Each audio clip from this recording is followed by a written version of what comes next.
Hey guys, welcome back to another episode of me and my eczema soul patch. Today we're going to be making an IKEA crossbody bag, or whatever kind of bag you want to call it, purse, whatever. Pretty unisex. I know this has been done like a million times before, but I've always wanted to do it, and we were at IKEA a few weeks ago, so I grabbed a few of their bags because I actually want to try doing this. And I have experience in sewing, but I've never made something like this. I've made like some weird things, I guess like my ottoman, but I've never done a bag. So that's what we're gonna be doing. If this is your first time watching my channel, you can subscribe if you want, or you don't have to.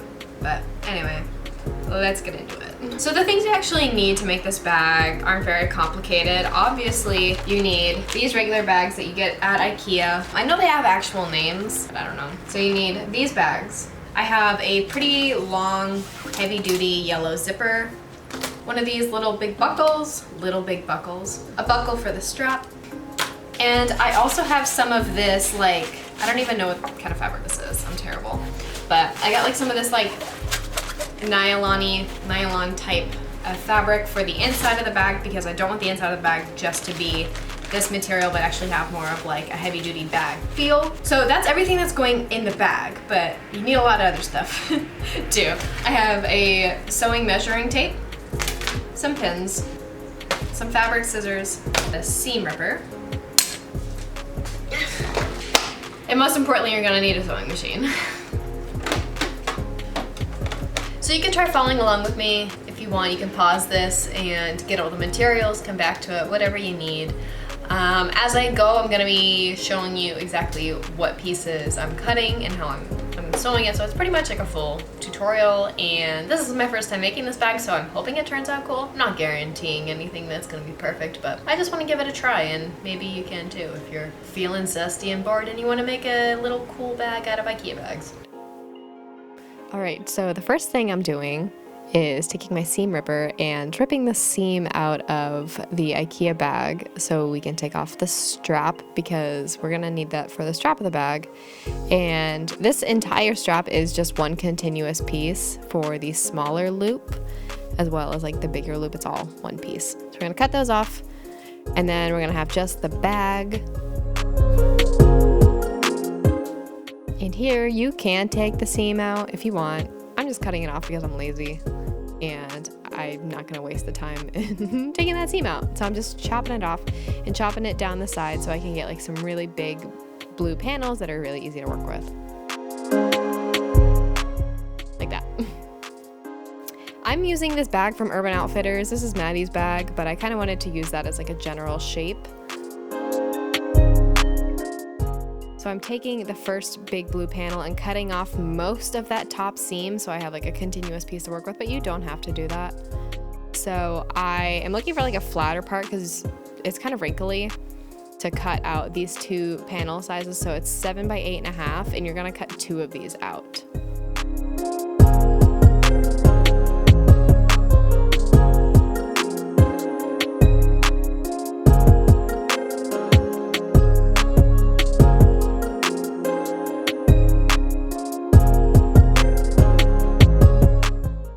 And I'm just checking and folding one of the corners over to make sure it's square, and then cutting off any excess.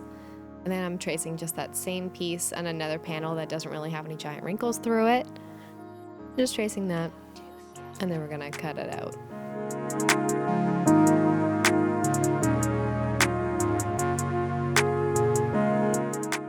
Now for this next piece, this is gonna be the front pocket, which is 7 by 6 inches. And I'm cutting that along the top part that I didn't cut that top seam off, because I want that seam that was already there to be in, to kind of have like already a finished pocket edge. I'm just cutting that out and keeping that top seam in.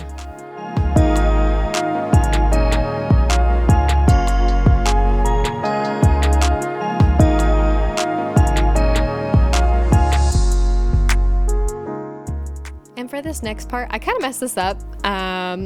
So I did 2 panels that were, so this is gonna be like the edge of the bag that wraps around, so it gives it like some width. So these are 3 by 14 inches, and then I ended up needing 2 of them because apparently I can't do math and to cut them out. So you're gonna cut 2 of these. I'm only cutting 1 right now, but I go back later and cut a second one. And now time for some yellow. Instead of remeasuring everything out and just cutting it freehand, I pinned all of the blue panels to the yellow and I cut them around there instead of just cutting them like normally. So 2 of the blue panels and 1 of the yellow panels for the pocket. Obviously you don't have to line this bag. I did because I'm extra and I don't know, waste of time. There goes my fabric. Anyway, trimming that down.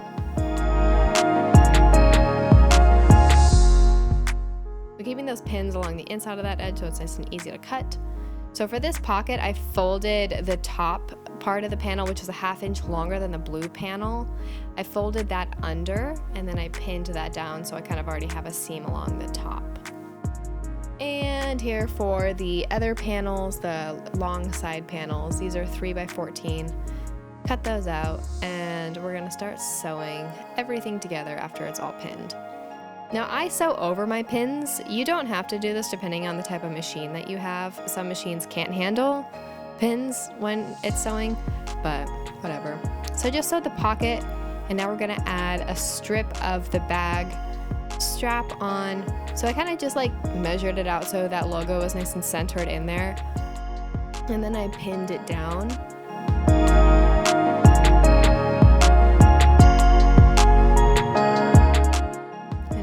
The excess, and then I'm gonna go and sew around the edges. I think I left like maybe 1/4 to 1/8 of an inch around. This is a pretty small seam, so do kind of take it a little bit slow. Don't try to blow through that because that seam is gonna show, so you don't want it to be wonky and crooked.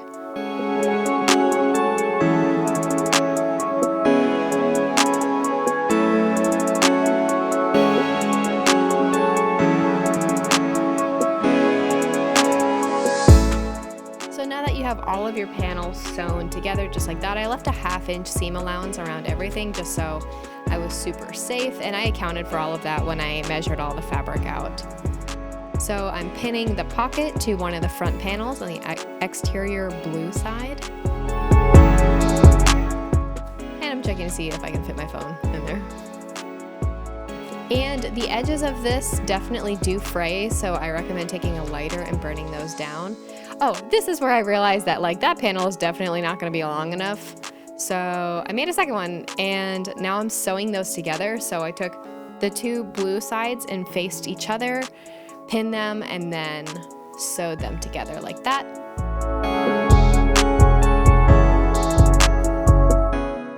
And then I pulled those 2 little extra pieces apart and added additional support seams on either side of that main seam. I'm sorry my hand blocks a lot of this when I'm holding my back stitch. I'm an idiot. So now that we have those 2 sewn together, and these panels are gonna be extra long, so you know you have plenty of room to work with. So this is where it gets really complicated. Pinning this middle panel to the front and back panel, I kind of pinned it at the starting at the bottom, and then I pinned up the sides, and the corners are definitely difficult, so I made a little bit of this cone shape and then pinned up the side. And you can also cut a little tiny notch in the corner, which is what I ended up doing, so they can kind of lay a little bit flatter like that. And so then we're gonna sew those guys together, and we're gonna take it really easy as we go around those corners. And you can even use like the wheel on the side if you want to just go kind of stitch by stitch, which is kind of what I ended up doing.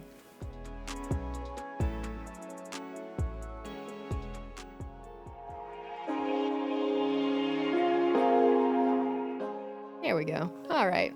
That was very nerve-wracking. I remember this being very stressful. And taking it nice and easy as we go around this second corner.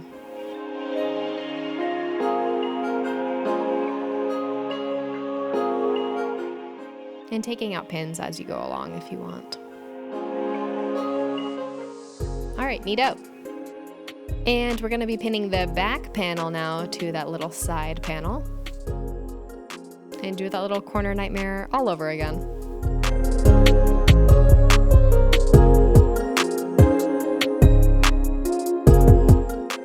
This is me cutting that stitch. That really helps a corner kind of like open up.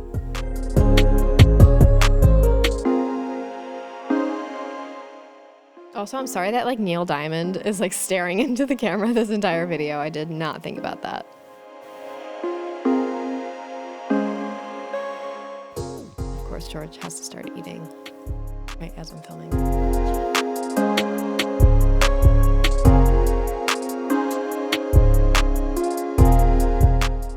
All right, and we're back on the machine, and we're going to be sewing this fun little panel to the entire bag. So let's go. Nice and easy over that corner. We're only sweating a lot. It's fine. But, you know, make it work. Taking that wheel nice and slow. There we go. Moving that fabric around. Lifting up your foot if you need it. Make sure your needle is down through the fabric. And just go little by little. But your machine can do it. You can do it. Just gotta be patient.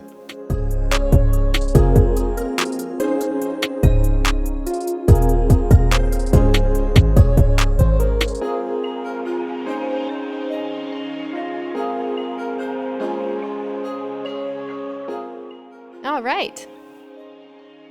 We got everything all sewn together. And I was like, oh, I'm doing great now. No, there's still a lot of work ahead of you. So that piece that you trimmed off the original bag with the seam, I'm gonna use that as the top to add a bit of a finishing piece along the top of the bag around the zipper.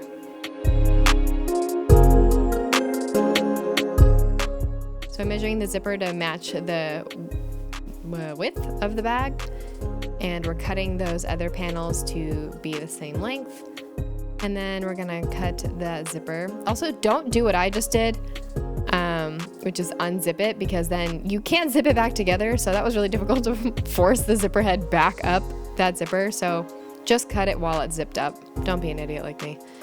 Yeah, we're just cutting that.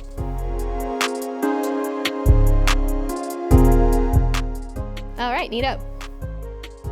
And now I'm gonna pin those little seams. What are they called? Oh my God, the table.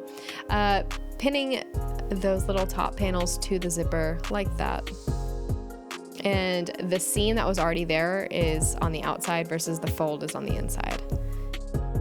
And I am sewing this a little bit backwards, like with most of my fabric on the right side versus the left, but the width of my foot was actually perfect for how far in I want this seam, so I did it that way. But you can do it however you're comfortable and however thick your foot is to get that seam right. And for this, I'm melting the zipper with a lighter, so you have like a nice zipper stop so it doesn't just fly off when you unzip it. And here I am pinning it to the top of the bag. You can't really see it. It's quite difficult, so kind of go at your own rate. Pin it down, make sure that zipper is facing the inside of the bag. I'm sorry, that was a loud motorcycle. And now we're going into the strap. So I measured this strap to match my height. So I don't really know exactly how long this strap is, but I used up one entire strap and then I had to use another strap together to make it double-sided. So the part that I'm making right now is the bottom part of the strap. So it's gonna be like the front. So it's a shorter little piece, just like that for the buckle. And the buckle doesn't necessarily have any function. It's more of like an aesthetic thing. And here I am sewing that together. This also has a pretty small seam. I would say maybe like 1/4 to 1/8 of an inch. Sewing all the way up to the edge of that buckle so it stays in place, so it's not a giant loop.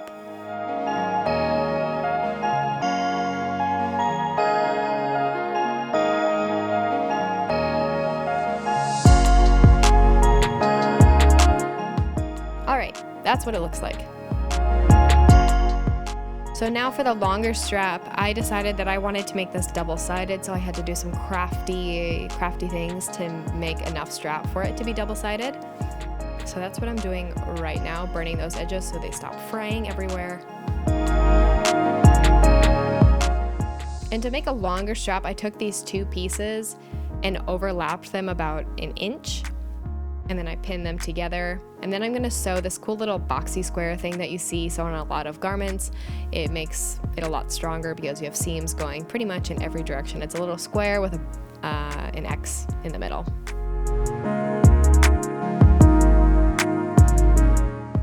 Like that. Neato. Moving on.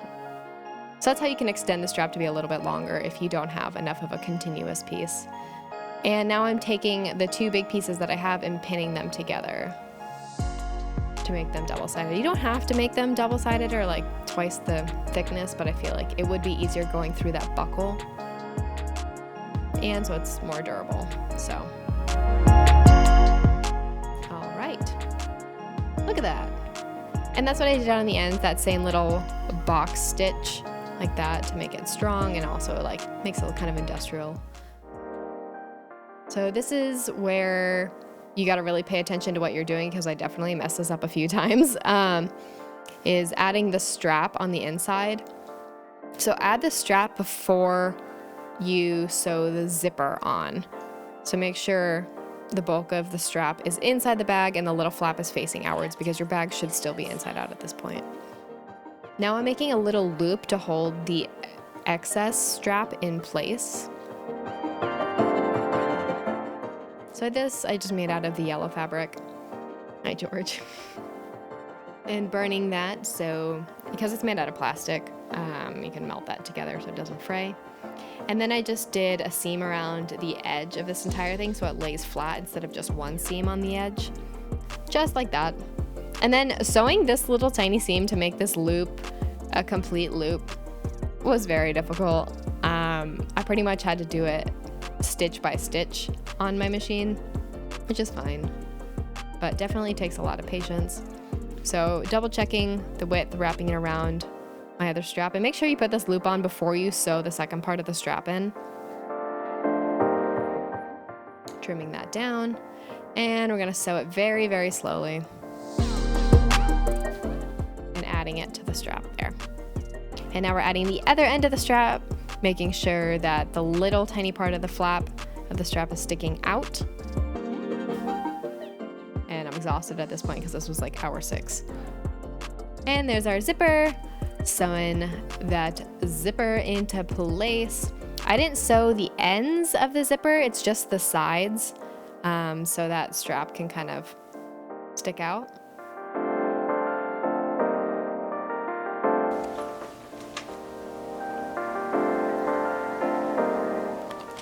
It's done. That only took my entire day, but it's fine. So a little bit of a walk through. So I mean, it's pretty much sized perfectly for my body. Like the strap is not super long. You could make it very long because it is adjustable and everything, and I added this little loopy thing to kind of like hold it all in place so you're not losing your strap all over the place. Yeah, there are like some minor issues that like I do need to fix, and I think I'm probably gonna do that with fabric glue because I just don't know how else I would be able to fix these. But the biggest issue is definitely like the corners in the bottom. There's probably just too much fabric in those really tight spaces, and also I guess I don't know how to sew corners like that, but I tried my hardest, and I'm probably just gonna glue like these edges together so it looks like a normal corner. I mean, like I don't hate it. That's the biggest thing. I'm really happy with like how this little pocket turned out. So cute. Love. The zipper on the top looks fire, actually. Like I'm really into that. I think that turned out really nice. So little looksies. Look inside. Get that bright poppy yellow. So I cut like this end piece way too short because I'm dumb. I think what I am going to need to do is glue those down so it kind of like sits inside like that, and also just like glue the rest of this zipper down, just so like every time I unzip it, it doesn't like kind of do that little thing. But I mean, it tucks in pretty nicely. Zipper works great, except for that. Gotta tuck that shit in. I'm really happy with how this turned out. I'm so glad I spent so much time on it. It's a lot of fun. I love sewing. Very therapeutic. Anyway, really excited about this. Yeah, if you ended up making this and following like my tutorial thing, send me a DM on Instagram. I want to see what you made. If you can make like some variations of this bag, like this is like a very simple bag that I used from Urban and kind of like worked from there, but I didn't really have a pattern. You could add a lot more pockets to it and like get more creative with like the IKEA label right here. I would love to see what other people can do. So if you do something, you know, DM me, I want to see it. But yeah, if you watched this entire video, leave a like down below if you enjoyed. And if you want to see more sewing videos from me, like let me know, because I really enjoy sewing. It's a lot of fun. Yeah, thank you for watching. Look at his balls. Thank you for watching, and I'll see you in my next one.